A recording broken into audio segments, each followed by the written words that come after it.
It's a pleasure. It's a pleasure to be here in this virtual space with everybody from all over the world, just judging from what the voices in the chat room are explaining.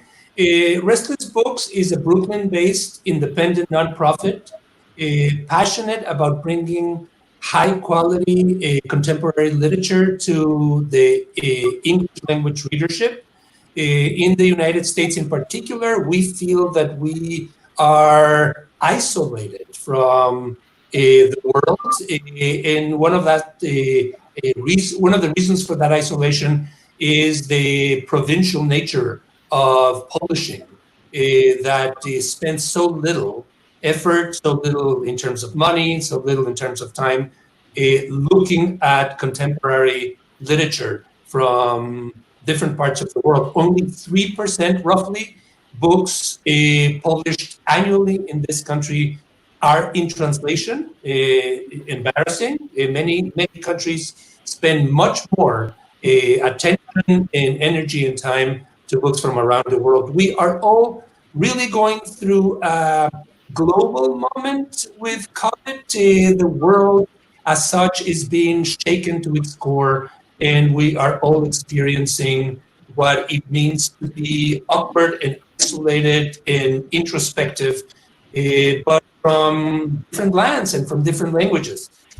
At Restless, we were shaken just like everybody else, and in March, we thought that the best we could do with the resources we have was to invite people, writers, to give the human and humane version of what COVID means for them by sending us a poem, a short story, an essay, a performance piece, invite the most distilled and clear-headed writers and create a banquet of visions and voices.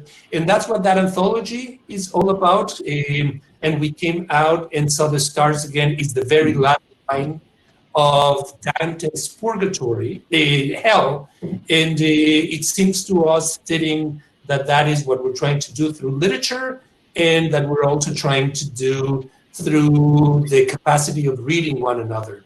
The scientists, when they are heard, reduce the COVID experience in numbers. We are hoping to turn it into words and let the words say what we are all experiencing.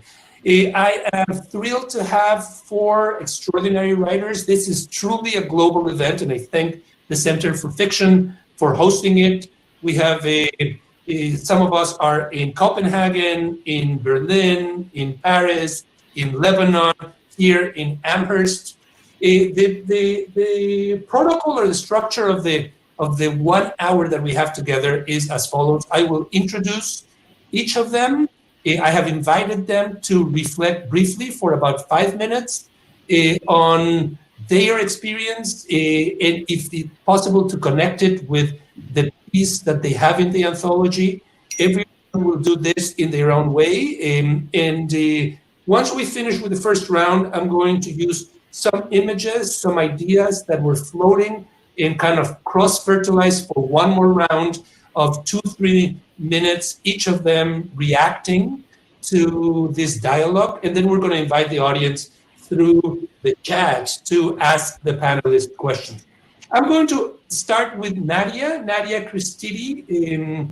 Thrilled to have her from Lebanon. She is in Beirut. Nadia is a researcher, writer, and arts practitioner based between Cambridge, Massachusetts, and Beirut. She is currently a PhD candidate in history, anthropology, and science, technology, and society at MIT, where she studies how cities that face water supply challenges, which are expected to intensify with climate change, are imagining, planning, and preparing for the future of water. The cities that she studies are Los Angeles, Dubai, and Cape Town. Her work has been exhibited in Beirut, in Istanbul, and in Ankara, and has been published by Arte East and Art Asia Pacific. Nadia, take it away. Thank you very much, Ilan. So I thought to start off by kind of contextualizing my piece by explaining what happened exactly to me when the pandemic broke out and how I came about to developing my project. So when the pandemic broke out, I was actually in Cape Town for the final leg of my dissertation research, as Ilan mentioned. And I had spent many months before that in LA and Dubai doing ethnographic fieldwork and running lots of interviews.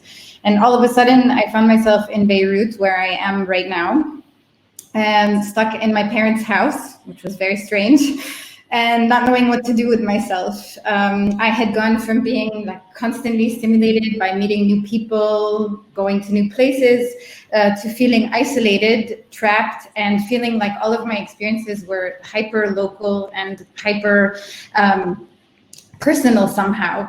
And so even though I was watching what was happening around the globe in terms of the pandemic, I felt I was hungering to understand more what the experience of the pandemic was like in these places, how it was being lived, and how maybe this was similar to or different from my own experiences in Beirut. I wanted to somehow get beyond the numbers, as you mentioned, of the headlines, and also to get beyond some of the more frivolous content I was seeing on social media. And so, and I was realizing in that process that my own experience of the pandemic, while maybe very similar to some people that I knew elsewhere, was also very unique to being in Beirut. So my experience of the pandemic has been very much colored by the state of the internet and electricity infrastructure in the city, the ongoing financial crisis and the fears that that's created around what might happen to the public health infrastructure if a surge were to take place, and also the obviously ongoing political tension that and the most recent explosion that everyone has seen in the news. And that's really come to overshadow the pandemic. So somehow the pandemic has become secondary in Beirut, even though it's so primary in so many other places. And so I decided to create Corona Narratives, which is this Instagram project that is featured in the anthology. And in it, I invited contributors who were artists, academics, activists to take over the account for one day and present some reflections of what the pandemic was like where they were based. And I asked them to kind of try to take an ethnographic lens through photographs, text, videos, and to show us maybe some of the like infrastructural, social, economic, and political specificities of, you know, the experience of the pandemic from where they were. And at the end of the first phase of this project, and I can later maybe talk about a second phase that I'm now considering, I had contributions from Beirut, New York City, Amsterdam, Singapore, Hong Kong, Amman, Istanbul, so kind of all over. And I wanted to just maybe try to show you some of these contributions so you get a sense of what it was like. And I'm not sure this will work, but so bear with me for just 1 second. Okay, all right, here it is. So I hope everyone can see the screen. Maybe if someone from the speakers can just confirm. Yes, we can see it, Nadia. Okay, perfect. So this is kind of what the landing page looks like, and it's posts and stories. And I'm just going to highlight maybe a couple in as little time as I can. So one of them is from Flint, Michigan. This is by anthropologist Elena Sobrino, who thinks about how the pandemic has impacted the process of sourcing and distributing water in Flint, Michigan, which was already difficult prior to the pandemic. And she looks at some of the mechanisms for this process of getting access to clean water, and as well as some of the more recent kind of restrictions that are now in place and rationing measures as a result of the outbreak. Here you can see on the right-hand side, Elena attended a public health meeting in which the coronavirus's effect on the body was compared to like a car manufacturing, a car manufacturing process. And Elena does a really nice job in her entry of kind of contextualizing this within Flint's history as a car manufacturing center. This is by Alat Yunus, who thinks about sound during the pandemic in Amman, Jordan, where the lockdown was very strictly enforced. Cars weren't allowed to move. There were curfews, and the airport is actually still closed there. So you have, for example, at the top, you see an image of an empty, silent sky, and at the bottom, this is a still from a video of emergency vehicles with sirens. And I think Alat does a really nice job of capturing this eeriness of the silence and sounds of the pandemic in Amman. And I'll skip this one, maybe go to the last one, just for the sake of brevity.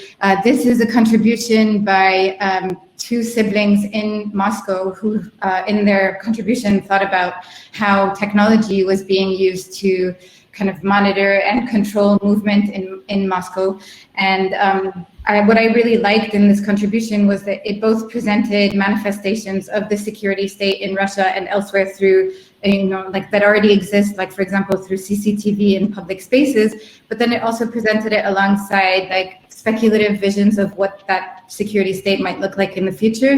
And I thought they really got very nicely to the heart of some of the questions ongoing right now, in the debate between kind of private, individual privacy and public health and the greater good, and kind of the consolidation of state power that's happening through that debate in some places. And I'll just conclude by saying that I think, I was trying to get at both the universality of the pandemic as an experience, but also some of the ways in which the pandemic's effects were experienced differently and unequally, both between different places, but also within places themselves. And I'm happy to talk about phase 2 at a later point if anybody would like to hear more about that. Thank you very much. Sorry if I went over. Super, Nadia, thank you so much. I love the tension between the local and the universal, and between the individual and the larger political sphere. Is the pandemic an excuse for governments to take over individual freedom of movement and freedom of speech? Are we being protected, or are we being besieged by the very powers that represent us? We move now, thank you very much. We move now to Khalid Albe. Thrilled to have you from Copenhagen, Romanian born and Qatari raised, Sudanese artist and political cartoonist. He is based in Denmark, where he is the International Cities of Refuge Network artist in residence. His cartoons have appeared in the New York Times, in The Atlantic, NPR, and the BBC, and his commentary is regularly published in The Guardian, CNN, and Al Jazeera. Take it away. Oh, I think you're muted. Okay. No, I'm not. Yeah, we can hear you now. Okay. So yeah, thank you very much. I'm a cartoonist mainly, as you said, and basically being a cartoonist from the Arab world, from North Africa, from the MENA region, it's very restrictive. And being in Copenhagen during the lockdown, the first days of the lockdown, and of course, everyone writing articles and everyone is speculating how this is going to be, and is it going to be the next police state, and everything that you just said, like about Nadia mentioned about the our rights and freedom of speech, and how dictatorships are using this, and is it, and so all of that is, and for someone like me who got in a lot of trouble before because of doing political cartooning, that was already the state that I'm in. That's already where most people I know that have the same background go through. We already can't travel easily. We already have to come up with a million papers for us to travel from point A to point B. And it's even between us, like it's not even to come to Europe, it's even between our countries, So it's traveling was always an issue. Security was always an issue. The internet was the only escape, right? It was always that. And we always knew there was an excuse that somehow these dictatorships, these authoritarian regimes are using, and it's for our own good. You know, that was always the cause. You know, and a lot of my work comes from, especially because I work on the internet. My internet is my medium. A lot of people call me like a social media artist. Basically, is because I don't have anywhere else to post my work because of freedom of press and freedom of expression. So I was always online, right? So whenever everybody's like tightening up and feeling that they can't, and I'm in Copenhagen, and it's I've been here for 2 years, and I'm here for this residency, which is basically for artists who face these circumstances and writers.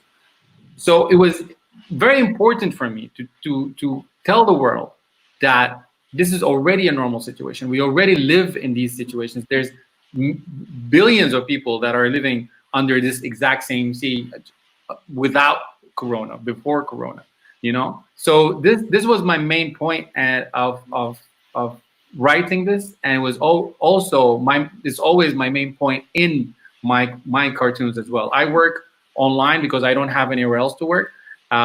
Most of my cartoons are no comment, because what I want is for a lot of people to understand and see what we're trying to see. And the main point for that was basically our news from us, because we grew up in a world where, there's one source of news, there's one story, one side of the story. So for me, it's always about telling the other side of the story. And for my surprise, a lot of people don't know the other side of the story. So I'm always seen as radical when I'm just saying, like, this is the normal stuff out here. This is what we live. This is how we live, sadly. So so the point of this was to basically break those boundaries and show the other side. Khalid, if I can stay with you just for a second before we move on, I want to ask you a follow-up to what you just said.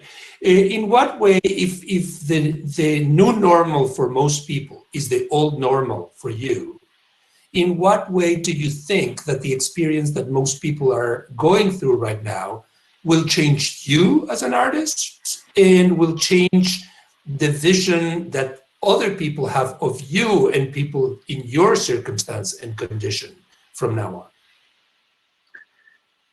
People in my circumstances and my conditions, people back home in Sudan, or in most places that I know of in the Arab world, like Lebanon or Egypt or whatever, it has been secondary to them. I mean, because always, all our lives, we're just trying to survive. We're always on emergency. We're always on, like, how are we going to move past this? So, when COVID hit, at the beginning, yes, it was a shock. It was a new shock. It was like, how are we going to deal with this? But then later on, they said, you know what, we're dying anyway, right? So what else are you going to do? So it really became secondary. Like, people are trying to, keep distance and, all of that. Wear masks, but it's really not their main concern, because the reality is worse. The reality is really worse, How do people here feel about, people that read the article? I hope that it opened some sort of just a little inch of a third eye, kind of like seeing, maybe, being in somebody else's shoes. I hope so, because it's when we speak about privilege and when we speak about this, it's not always somebody's fault. A lot of people just don't know. They have no idea, and they have no reason to know, right? So this is kind of my participation into this. Is like, this is the other side of the world. Take a look at it. Terrific. We'll get back. Many thanks. Moving on to Anna Simo. Anna has already published before this a book with Restless Books, a novel. Anna is the author of Dozen Plays, a short feature film and countless articles, a New Yorker most of her life. She was born and raised in Cuba, forced to leave the island during the political, homophobic witch hunts of the late 1960s. She first immigrated to France, where she studied with Roland Barthes, and then she has done, I think I'm losing some information here, she has been doing all sorts of groundbreaking work in various cities, in New York, in Paris. She is behind the groundbreaking The Gully online magazine, which offers queer views on everything. Heartland, the novel that I mentioned, was her first novel and was published in 2018 by Restless Books. It was also a finalist for the 2019 Triangle Lit Awards for the Edmund White Award for the debut fiction, and she is joining us from Paris. Anna, your turn. Okay. The lockdown here, which they called confinement, the title of the piece that I gave you for the book, was from March 17 through May 11. So that was a severe kind of, harsh, where you have to go out with a paper explaining, where you were going and so on and so forth. After that, some kind of normality settled in, but you're still supposed to keep social distancing and stuff. And lately, unfortunately, because people haven't been, we're human, 100% disciplined, the virus thing is going up again, and we have been asked to wear masks on the streets as well as we used to indoors. I haven't felt, I was very, let me just tell you that for me, Khalid was the last straw on a very difficult year, because I moved to Paris in January of 2019 with my partner. We decided that for a number of reasons, New York had become unaffordable to us, and other reasons, But for me, it was a major life change, because I had lived in the same building on the Lower East Side for 37 years. And the people in the building were like my extended family. And I'm very much a person from there. That's my country, in some ways. But I was familiar with France, came here all the time. So this was, a good solution. But, relocating turned out to be much more difficult than, I expected. There's a lot of, stuff, logistics that you have to do with. And by the time, I was already getting in, new friends, a new routine. There was a huge transportation strike last December. Through the spring, when that kind of dissipated, boom, there was COVID. So in terms of my ability to go to, I live on the edge, practically the edge of the city, on the northeast, very close to the border of the peripheric road, in a heavily immigrant neighborhood, which I love. It reminds me of, this village on the Lower East Side. I like being here. But it means that for me to go to the real Paris that people dream of, etc., it means like walking an hour and a half or something like that. So I haven't been there since the spring.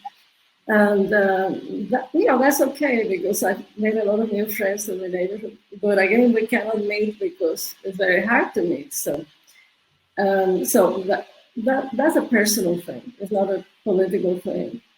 I was involved. My last happy moment, I was involved in the election to the European Union Assembly. It was last summer that I was out with my new friends, because I'm very much a person who has to be involved politically or in the community. I can't, I don't socialize really for party unless it's with them, so I have found my little community here. We were leafletting in front of the metro. It was really wonderful. And we did that again in the fall of last year for the municipal elections. And then we couldn't do it anymore because up until the municipal elections, I didn't go because, a lot of people were getting sick. I did vote, but I didn't go to help.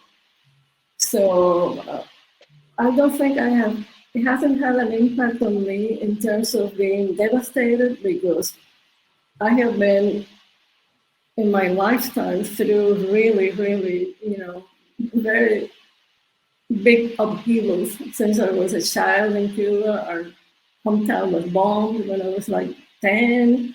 There was a dictatorship. Then after the Castro thing, I was in jail. Bad things happened to me. In other words, it's not like I'm not a victim, but I'm telling you that I have seen, like you said, you have gone through certain things. This is not like, oh my God, this never happened to me. So I have to say that it hasn't been difficult personally, other than being totally isolated. Also in France, at least up to now, there has not been a generalized feeling that we're being oppressed or something really bad to us. That hasn't been there. There's fringes on the far right, and to a lesser extent on the very, very, very far left. The black blocs and people like that who always cry, oh, this is dictatorship, is totalitarianism. They have never lived where I have lived. Of course, they scream at it and everything. But in general, it hasn't been perfect, but there hasn't been a sense of, in fact, to me, it has been kind of a little on the side of being a little lax to let people, preach to them, oh, you should be responsible, but there hasn't been any kind of cop going behind you. It's all mostly. So that being said, still, it was a big deal to be locked up here in this house, this small apartment, for 2 months, and we could go out to exercise, for half an hour every day. I ran a track nearby, but in New York, I'm a big gym goer. I went every day to the gym, so this is mentally everybody has been through that. This is a new, At least I don't have to worry like people in the US worrying about, a government that seems to be dysfunctional or something, I won't mention personnel, which I try not to think about. So I feel that we're privileged to not be through that. We'll see how it works now. That's unfortunately going up again. If people will be responsible, or the government ask them to be. The French are very fractious, asking them to be responsible only gets you from here to here. They're very individualistic. I hope people will be responsible, especially if younger people in their 20s or 30s start getting sick, which I don't want to. Anyway, so that's fine. In terms of I can't complain. In terms of my work, I wrote the piece I submitted right at the beginning of the, actually a few days before confinement here, so-called. I had rushed to visit my family in the provinces because I was afraid I couldn't take the train. So a week before, at the beginning of March, I took a train. At the time, we were taking the train without masks, and I was very horrified that it would be a disaster. I saw them for 3 days, and I then ran back to Paris. And the moment I got back here, like a few days later, everything stopped, and you couldn't really travel unless you had reasons, and you had to get, reason to travel because you couldn't carry the virus from one place to the other. So then I wrote this right when I came back from visiting my family for a few days, and I imagine a future, but I have been trying to imagine a future in the US, and I think the piece is fueled by the COVID insofar as it made it a little bit more extreme than I had in mind, but it really has more to do with the horrible kind of thing that's happening to democracy in the US. I mean, it has to do with that. I feel like the COVID thing pushed me to, okay, made it a little darker, but this has been with me, this preoccupation, for obvious reasons, for a while. And it went in that direction as the pandemic actually happened, because I wrote it before it really hit us very hard, the beginning of mid-March.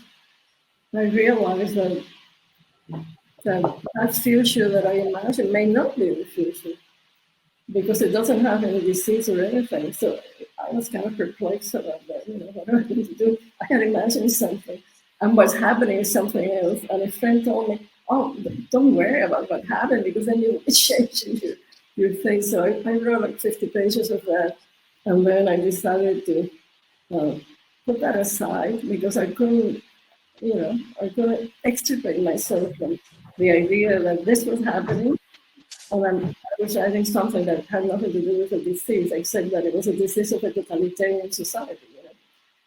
So, and then what I did was just revise deeply, to some extent, rewrite a novel that I had finished 2 or 3 years ago.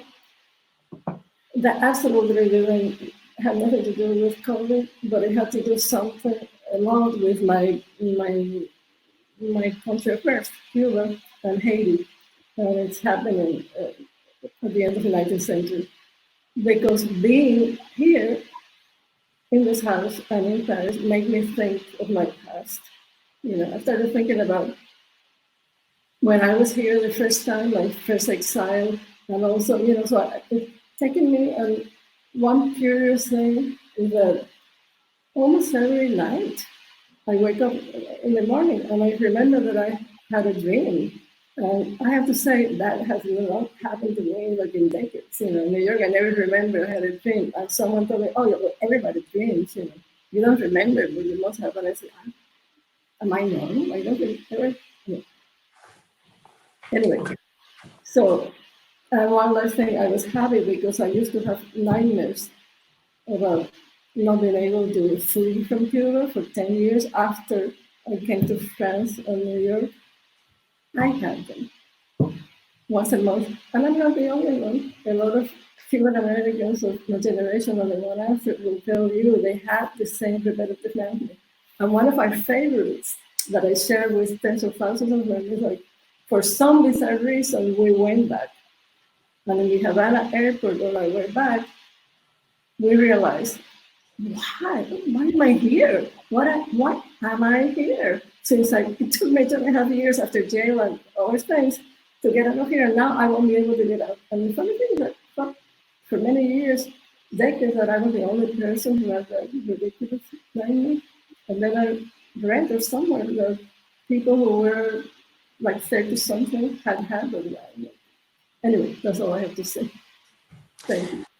Wonderful. Thank you, Anna, very much. There are certain topics that I can see already running from one commentary to the next.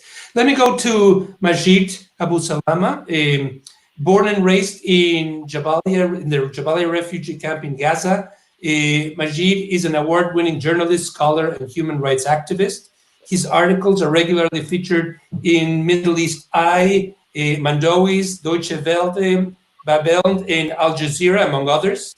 On the board of We Are Not Numbers, co-founder of Palestine Speaks Coalition in Germany, and the Hebrew website www.bordergunk.com. He lives in Berlin. Majid, your turn. Thank you very much. Like I didn't know that I've done all that. Sometimes I forgot. It was like so long. Khalas, stop. Okay. First, I'm very glad to be with Anna, Khalid, and Nadia. Yani, it's a pleasure. And it's equal my mind when when I first felt that I would be with somebody from Sudan and somebody from Lebanon, especially in this moment, and also someone from New York. But mainly Sudan and Beirut at this moment, critical moment, one must show solidarity and show lots of love to our people there in Sudan and Lebanon. That echoes a lot. Also, a lot of struggle that we face in Gaza and in Palestine, where I wrote also my piece. My piece was I mainly when I start writing by I don't like to call myself a journalist. I just write whenever I feel so. So I just was thinking, the first thing came to my mind in the lockdown, that my childhood during a lockdown in the first Intifada. And that time we were not. My father was a political prisoner and a political politicians in the left party in Palestine. And since he is part of the leadership of the first Intifada, so our house was always under attack. So I've lived times when during lockdowns where I don't have as a child, I cannot go out to play. where I also our lockdowns was filled with us trying to go to arrive to the kindergarten while we always will watch out about how life will be, because in the end of the day there always this older cousin of us who's 5 years old, just 1 year older than me, who was experienced on the road to the kindergarten, because he knows soldiers will come between the refugee camps like little roads. He knows how to hurry, and he will tell us, hurry, just like run away. And this life of lockdowns, I don't think it's anybody in the world can face except the children of Palestine. Uh, Back to that, that's why the other image came to my mind. I live in Berlin, and I'm very anxious, and I always say I see the people very anxious and very worried about how their freedom will be taken from them, and how they cannot really now see their parents and see their friends. And I'm like, I've not seen my parents for 7 years, like only last year I've seen them. So that is, and I cannot come to my back to Palestine. So it's I was like, I cannot say that, because I also have to empathize with them. I have to say, yeah, it's very important. Yeah, it's very difficult. Yeah, but deep in me, like also deep in me, the centering, like all the center white topics within the infrastructures of the mainstream topics and the mainstream media, it's always a discussion within me how I can reclaim back the Sudanese story, the Lebanese story, the Palestinian story, and how I deal that Khalid said that there are people who are under flood at the moment in Sudan, Muslims who are living a horrible life. Are our comrades and friends and families in Lebanon who God knows how the besieged people of Gaza, who has nothing of everything shortage and a catastrophe that have their end, and a continuous suffering that seems to be engineered so that Palestinians have to live such life. All this dimension and intersections of works, like it's always how do we narrate it and how do we bring it together that allow us to speak about allow us to go out of the topic that centers in the white mainstreams and in the white media. And that's why I was very happy with the anthology that was my article was chosen, because I was happy that Khalid is with me and Nadia is with me and others who are of many countries with me. It felt there are more POC voices and more Black voices that allow this voice to come, allow our voice to be re-narrated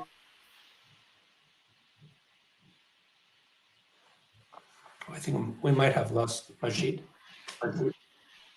back. I think I lost you for a second.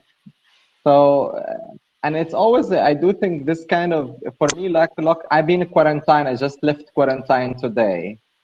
And I was in touch with a positive person, and I was at home sitting, and I very much I went out of Palestine. I feel it, I went out of Palestine to enjoy this freedom, or when I've been locked in my own house, I really felt it's very difficult, and nobody can. I've been discouraged to do most of the stuff that I do every day, and I'm a very active political being, I like to go out. I don't like to stay at home, and it is difficult. I don't, but there are much more to lockdowns than what is happening in COVID at the moment. There are much more to lockdown than to remembers how people have been locked down. As a Palestinian, my responsibility or my duty to tell people that come and look at the lockdown at the first Intifada with Palestinians, where when they were in lockdown, they have to grow victory garden and food on the rooftop of their houses. How they had to fight many attacks and many restrictions and many limitations. How normally sometimes there are a lockdown where it's a military lockdowns where it has to be for over 4 to 5 weeks. So this type of lockdown that people doesn't imagine what does when you go, that you're outside, and you have, like my mom in my article, I'm speaking about my mom who was supposed to give labor to my sister Shahid, and And when it was a lockdown, you know, and she had to go out almost in the evening, and my grandmother had to carry a white shirt all the way to walk to the clinic where, yeah, I mean, those story is very difficult for human minds to imagine this type of collective punishment the Palestinians have been experiencing through a huge and different lockdowns that they have, and limitation of freedom that they have experienced, where literally when the soldier was stopping my mom in the way, you know, they pointed with their, literally my sister was born when the soldier was pointing his gun on the belly of my mom. This pictures is out of the mind of, and out of it. I do think it's very hard to imagine it, but I wanted to endorse it in the mind of I wanted to bring it back to this lockdowns present, so people may remember the 70 years of more than 70 years that Palestinians has, and also try to connect and have more like grow empathy, because that's what's my call about. How do we grow empathy? Do we grow co-resistance? How we work together and feel each other through different places? How do we go from the self to the collective? We are all on this together. How do we? But I slowly feel the liberal system is not making us. It's always limiting us, you know, and that's why it's always. Until now, I see again the liberal mainstream media and publishing house. I would say maybe more or less in Europe, but that's I know very well that is very centered in what's happening with COVID in the US, what's happening in COVID in Europe, but what happened in COVID in other places, nobody cares about. So my call was to leave no one behind, and to make sure that we try to imagine ourselves in the place of others. Majid, terrific. Thank you very much for this comment too. Just to give everybody a sense, I invite the audience right now to send in comments through the chat, which I can read as participants also talk. We have about 15 minutes to go, and I want to ask you a bunch of questions. I'll throw the questions out there as other questions come from the audience. There seems to me to be 2 or 3 points that run from one of your participations to another. Well, the first one connected with Nadia is that after all, we are here in this maybe neutral space called technology, Zoom, that is bringing us all together, this kind of countryless country that is the Zoom experience. And you have turned that technology into the way that people manifest their experience with COVID. I see another crucial point running through, which is the question of, is this testing democracy?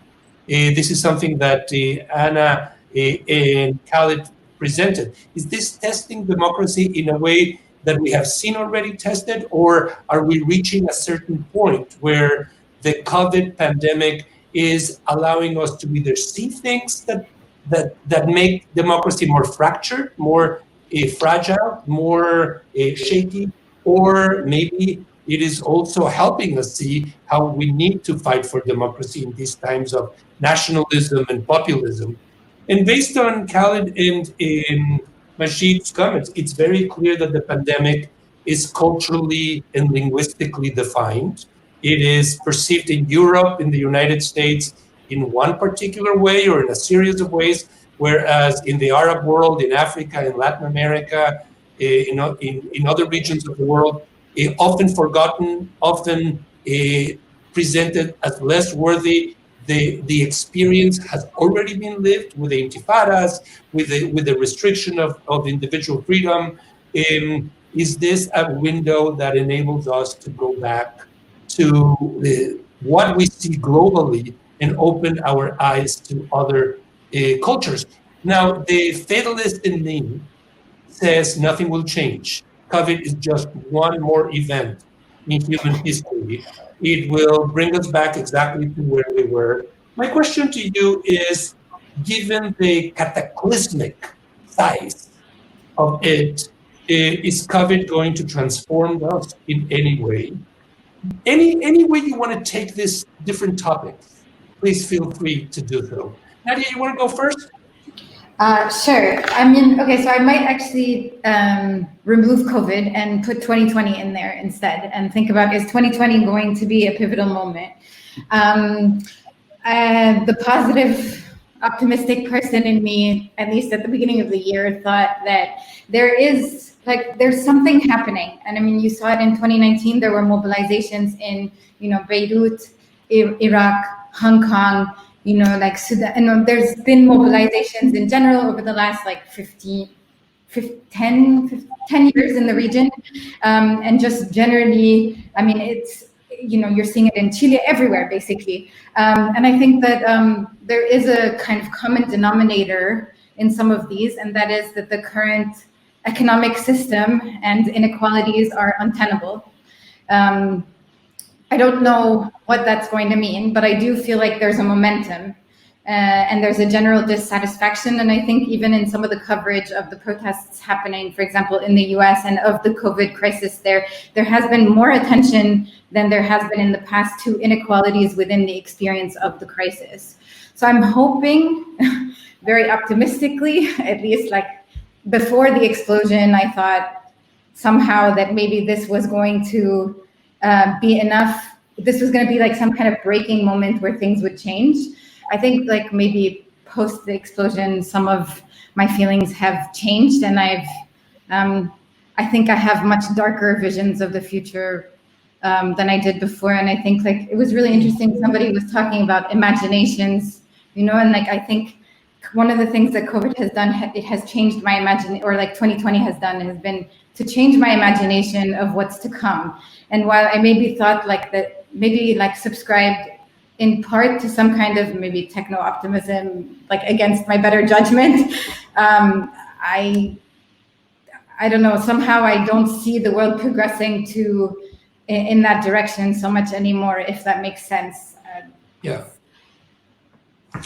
Khalid, can I bring you in? I wondered if in your cartoons and in your commentaries, you yourself are different as a result of all this, because people have gone through something that you had already experienced before, because you live right at the crux of the two worlds coming together, and because there is an aspect that more people might be becoming more aware, or maybe if you're an optimist or you're a pessimist. I would add one more element there, Khalid, and that is that we're all communicating in English.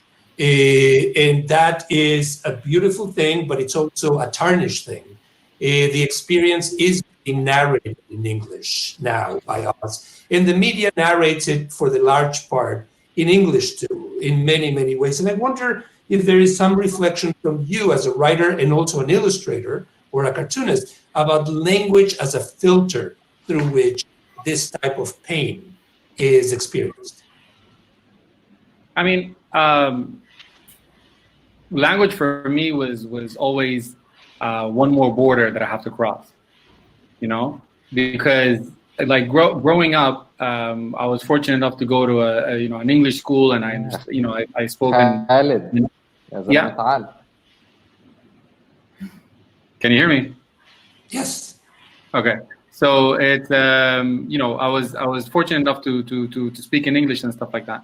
So, but what happened was that it's I found out that there's only one stream, which is if you don't speak English, if you don't look a certain way, you're not going to develop. The only reason why I'm here is not because I'm the best cartoonist, is because I fit that profile.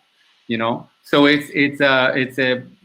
that's why when I decided to do cartoons, I was like, I'll do most of my cartoons, no comment, and if I really have to, then I'll use English, because this is I'm trying to cross that border as well. So it's language for me is I'm very happy that everybody here is speaking English. Yeah, that's great. But what about the people that don't? And there's nations that don't speak in those universal languages. But that's why I draw cartoons. Yeah. And I want to go to you. In your commentary, you talked about it seemed to me the difference between house and home, and how you had to move from New York to France. And it seems also to me that toward the end you were saying that Paris, the section of Paris where you are feels more and more like your place again, but it has taken you a while, and that you've been isolated. I wonder if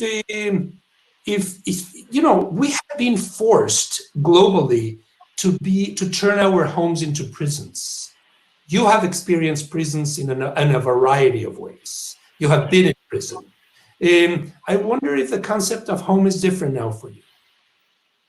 Exactly how? I mean, I don't quite get the. Yeah, I wonder if a small apartment where one cannot leave and where one is for the very first time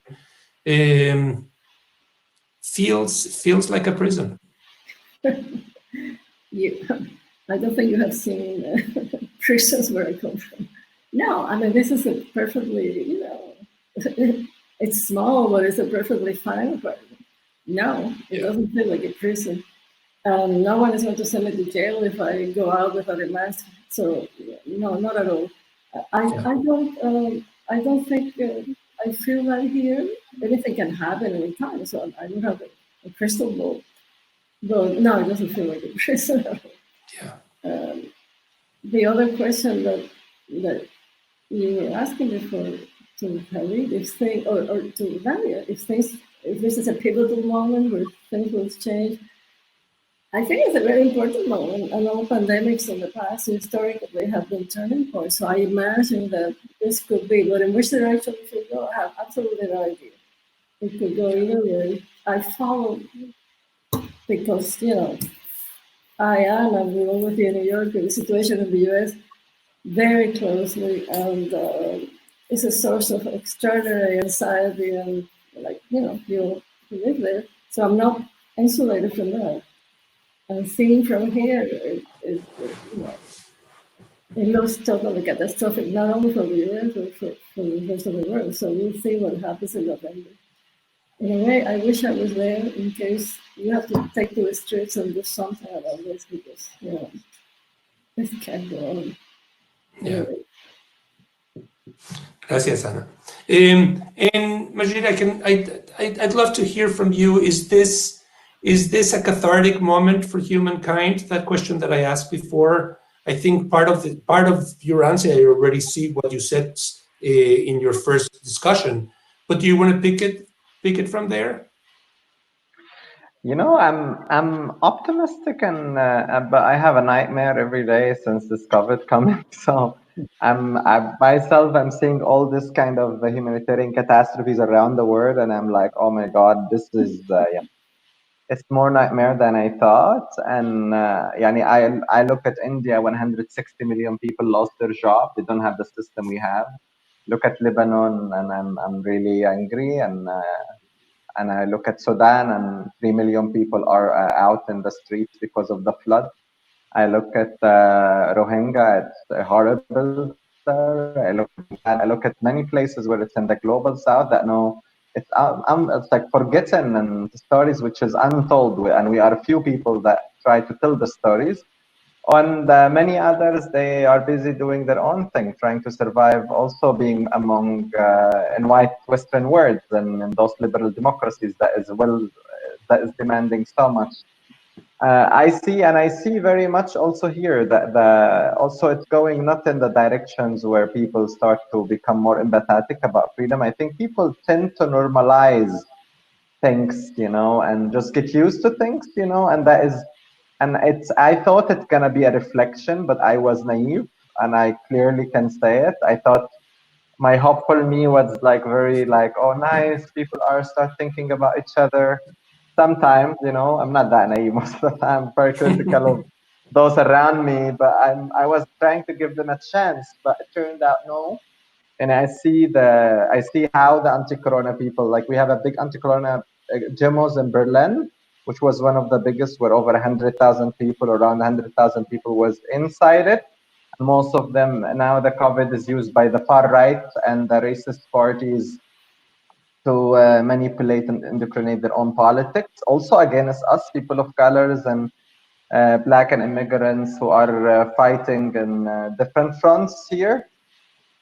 So no, I don't see it. I do see couple of people are changing individually, since I do think the world is very becoming very individually liberal. Like, and people even few of them, like most people, I would say, or majority of people, start thinking very much on a very individual living. Like, I would save myself. I come from a place where I have to save me, my neighbors, my community, I always have to think about my surrounding, and I come to Berlin, I have to work with everybody, take care of this kind of sense. I've learned it since I was a child. Those have learned in another system that I don't think it does.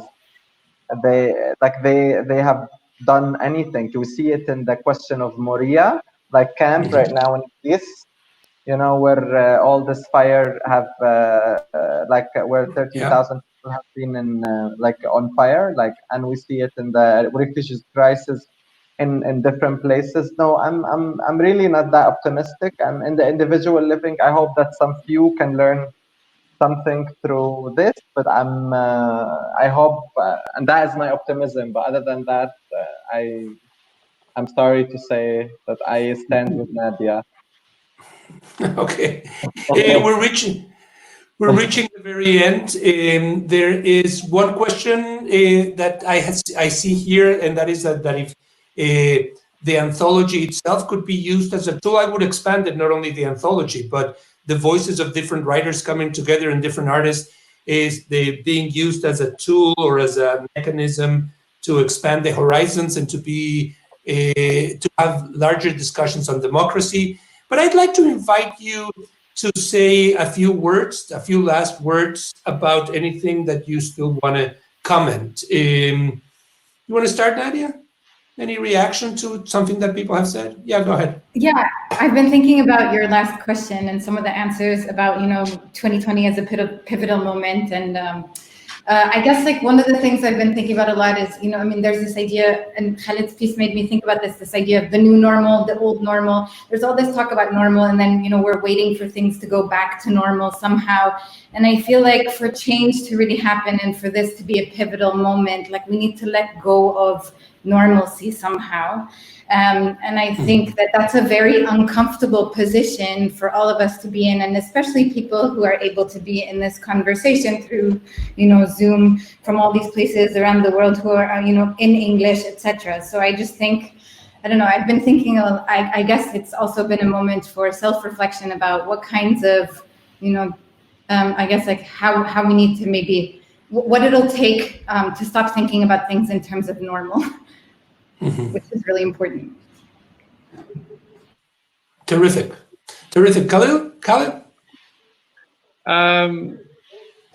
For me, it's again, that word normal and how now we're set up to, the normalization of a lot of things. Normalization seems to be a big word now in the Arab world. It's just everybody's just, a lot of things happen and just people just go with it now. It's a you hear about, a boat capitated in the Mediterranean with 200 refugees. And you're after a while, 200 is not that much, really. It's just, we're so used now to death, to things changing, to, nothing shocks us anymore. I think we're at that level that we're not shocked at anything, which is scary. People are just, everything becomes normal after a while. I don't like to be an activist at this time, I think, or to stand for something at this time is a tremendous amount of energy and tell you the truth, I've been 10 years ago, before the Arab Spring, we had no idea what the word activist meant even. We were just people just doing things. If you wrote, you wrote. If you drew, you drew. If you rap, you rap. Whatever, And now it's just this whole thing, and tell you the truth, it's just really hard. It's one thing after the other, and even when something like a pandemic comes, and where it actually united us for a second, but then they even, you know, like governments and authoritarian regimes, or like, you know, the systems even, you know, took that and used it to themselves. Like in a month, the amount of masks ads that I get online is insane. When did they do this? When did they design masks and start thinking about a campaign to selling them? When? You know, it's like this is a catastrophe. Let's make use of this right now. Let's make a lot of money. You know, it's like, and that goes on. You know, like whatever happens, people just grab it, change it, and you're sitting there. You're like, oh, I thought this is supposed to be a like moment where we're all going to do something to like help everybody, and it just goes. Something is gone. And this is where we are right now. I think to stop that idea of normalization, to stop and take a minute, because everything happens so fast. Everything is like a Twitter hashtag, and this is literally how our world is ran right now. Everything just trends, and it's over the next day. You don't even know what happened. You don't even know. Like you know, if I wrote that article, the new normal, and then you know, I got a lot of like replies, and a lot of people wanted to translate it and so on. You know, a week after that, I wanted to write something like kind of like a follow up to that, and they're like, no, but that's old news now. You know, and this is what happens. Like literally, you know, the news becomes fashion now. It's fashion. It's like, this is in today. Today's Lebanon. We talk about Lebanon. It's amazing. You know, like this is like all this catastrophe happened. This is great news. You know, next 2 weeks now is Sudan. You can't talk about Lebanon anymore.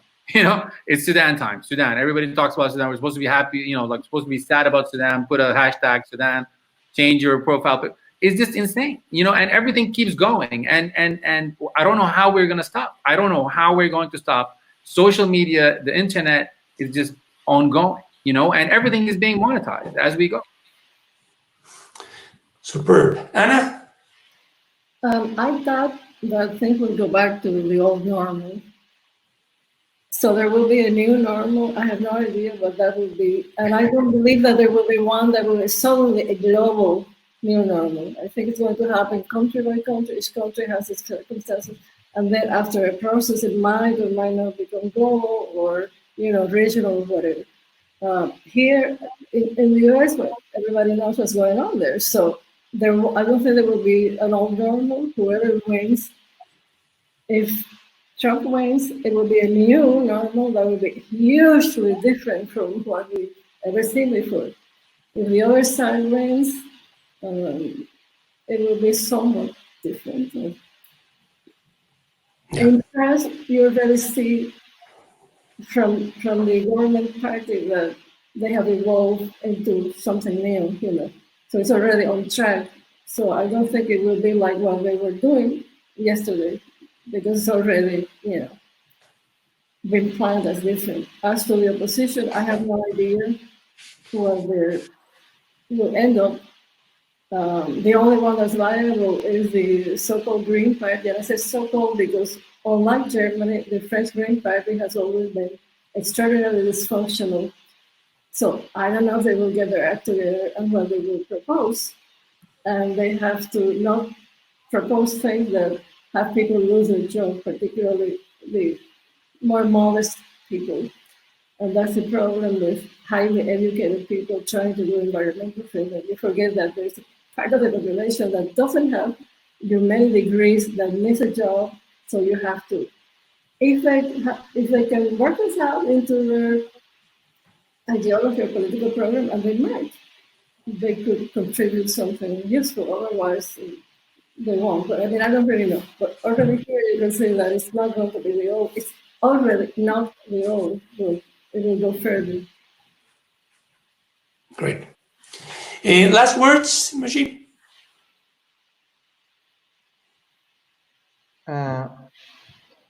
Yeah, I echoed Khalid.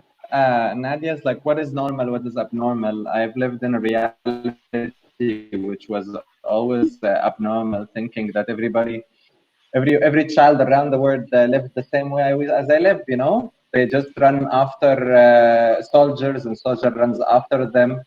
And this is how life, you know, for all the children, you know? So it's just like, maybe this is exaggerating, but I would say inequality is the main disease we have, you know? the supremacy of white institutions that is very dominating our attentions, which they have also all the infrastructure of our attentions. That is, we have to fight, because it does. We became kind of, as like as Khalid said, it's kind of fashionable topic. It's very sexy and very nice to talk about, and it does tell people, make people just like exploit people emotions for a bit, and then they create another attention that makes things makes their attention just go to normalize another thing. However, I would just because I'm last one to finish, so I want to finish with the button with the notes. You know, I think we saw the stars, right? And I like how the ornithologies with the stars always look like. I always think that there is of light here and there that can show that there is a power of people conscious people who are taking this good decision to re-narrate history and give power and empower those new voices that coming to speak the truth to power, you know. And this anthology is another way of speaking truth to power, you know. And I do think we must continue this kind of resistance, so that we can later on, maybe we will not be just like a topic which is kind of consumed, you know. We will all overcome together and really learn together what can be best for the futures of everybody, Sudan, Lebanon, and Bangladesh, Palestine, and so on. And I see it coming. It started with Edward Said and others, and I see Khalid and Nadia's and many. I'm very optimistic about our young people. The powerful young people of the global South, claiming history, claiming academia, claiming arts, claiming stories, fictions, claiming spaces. You know, we're fighting on all fronts. We are really few, but we're making a lot of progress. Maybe it's slow, but it is happening very soon. So that is the sparkle of hope, the stars that I can see at the moment. Wonderful, wonderful. I want to thank the four of you profusely. It's different hours of the day or of the night in your respective places, and it's different hours of the day and of the night in your respective perspectives too, in how you presented it. You've been incredibly eloquent and eye-opening. We're trapped in our own countries and in our own languages, and you have helped us see more broadly the different stars. I'm very proud that you're in the anthology. I encourage people to open the 50 plus contributors that come from 35 different countries. The COVID is experienced differently, just as the world is experienced differently, and writers have that capacity to tell things in a unique way. Muchas gracias, as we say in Spanish. Thank you, and we will continue with this writing. Thank you, Bye-bye. Ilan. Thank you, Nadia, Anna, Khalid, and Majid. Really, really so great to hear you all. And please do buy this anthology. Find some new voices, some new artists, some new writers to follow, and read everything that they've written, and consume some international literature. Exactly. I mean, I just want to say one thing. This is, you know, I as I said at the beginning, I don't have a space but the internet. You know, the internet gave us all the, you know, this access that we have, you know, and this anthology is really what we had and what we're losing right now is this sense of that we're all in this together. These are the different points of views. Let's look at each other, you know, and I think that's a beautiful thing. Thank you very much for doing it. You know? Yes. Yes. Thank you. Thank you to the Center for Fiction. Yes. Thank you, everyone. Thank you Bye-bye. to the Science Fiction. Thank you. Restless. Keep being restless, okay? Ciao. Thank you.